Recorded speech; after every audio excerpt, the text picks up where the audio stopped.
స్తుతి నీ స్థితిని మారుస్తుంది. Worshipping God will definitely change your atmosphere and praising God can change your situation. ఏ పరిస్థితి నువ్వు కృంగిపోవడానికి వీల్లేదు. సవాళ్ళు రావచ్చు నీ జీవితంలో, పెను తుఫాను లాంటి అనుభవాలు రావచ్చు. శిష్యులు ఒకసారి సముద్రం మీద వెళ్తూ ఉంటే భయంకర తుఫాను వచ్చింది. ప్రభువే చెప్పాడు వారిని అద్దరికి వెళ్ళమని. ఆయన చెప్పి పంపించినప్పటికీ కూడా తుఫాను ఎదుర్కొన్నారు వాళ్ళు.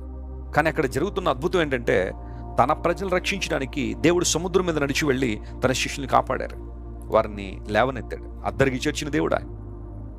నీ గమ్యం నువ్వు చేరుకునేటప్పుడు, లేదా నీ గమ్య స్థానానికి వెళ్ళే ఆ మార్గంలో ఒడిదుడుకులు రావచ్చు, తుఫానులు రావచ్చు. కానీ నువ్వు నేను గమనించాల్సిన విషయం ఏంటంటే, మన దేవుడు మనతో ఉన్నాడు. ఆయన God can come to all of us at any moment to rescue us. మన ఎఫ్లిక్షన్స్లోంచి, మన యొక్క హార్డ్షిప్స్ నుంచి, మన యొక్క ప్రతికూలతల్లోంచి మనల్ని బయటికి తీసుకురావడానికి ఏ క్షణమైన దేవుడు మన దగ్గరికి వస్తాడు.